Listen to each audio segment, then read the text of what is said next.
It was a beautiful summer day, and the sun was shining brightly as the half-nude bride, Sarah, made her way to the basement parking lot of the hotel where she was supposed to get married. She had been feeling suffocated by the idea of marrying her fiancé, John, and had decided to make a break for it. As she ran down the stairs, she quickly changed into a pair of jeans and a t-shirt, and then made her way to the parking lot.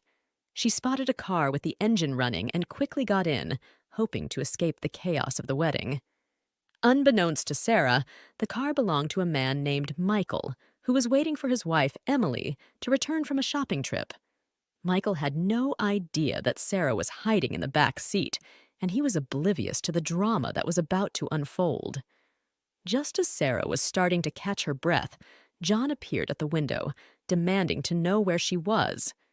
Sarah, still shaken, refused to come out, and John became increasingly agitated. "I know you're in there, Sarah! Come out right now!" he shouted. Michael, who had been watching the scene unfold, decided to intervene. "There's no one in the car, John," he said calmly. "You must be mistaken." John's eyes narrowed. "I'm not mistaken. I know Sarah is in there. Let her out, Michael."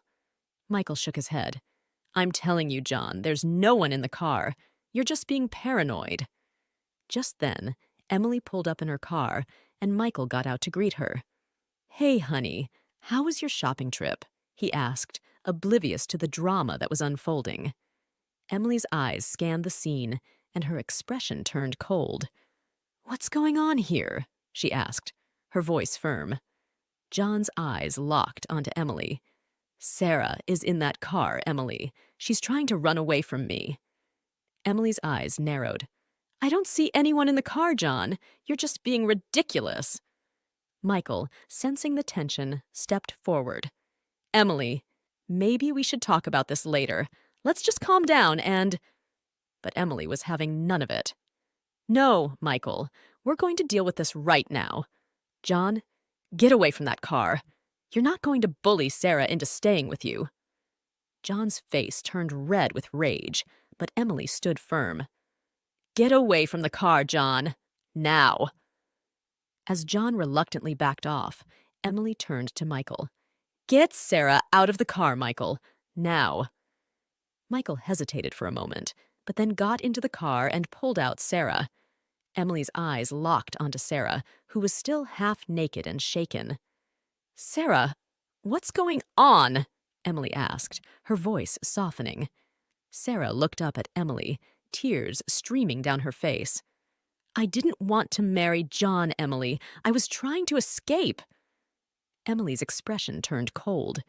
"You're going to regret this, John," she said, her eyes flashing with anger. John's face turned white, and he backed away, his eyes fixed on Emily. "You'll never take her away from me," he snarled. But Emily was not intimidated. "I'll do whatever it takes to protect Sarah," she said, her voice firm. As the drama unfolded, Michael watched in amazement. He had never seen Emily so angry, and he knew that John was in trouble.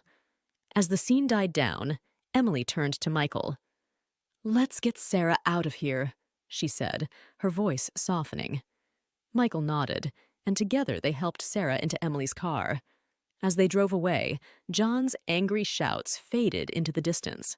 But Michael knew that this was far from over. John was not going to give up easily, and he would stop at nothing to get Sarah back. As they drove to Emily's house, Sarah began to open up to Emily about her feelings. She told her about the suffocating relationship she had with John, and how she had felt trapped and alone. Emily listened attentively, her expression softening with compassion. "You're free now, Sarah," she said, her voice gentle. "You're free to make your own choices and to follow your own heart." As they arrived at Emily's house, Michael watched as Sarah began to transform. She was no longer the scared and shaken woman who had been hiding in the car. She was strong and confident, and she knew what she wanted. And what she wanted was Michael. As they sat down to talk, Sarah turned to Michael and smiled. "I think I've found what I've been looking for," she said, her eyes sparkling with excitement. Michael's heart skipped a beat. "What do you mean?" he asked, his voice barely above a whisper. Sarah's smile grew wider. "I mean that I think I've found my soulmate, and I think that soulmate is you." Michael's heart soared. He had never felt this way about anyone before, and he knew that he had to take a chance. "Yes," he said, his voice firm.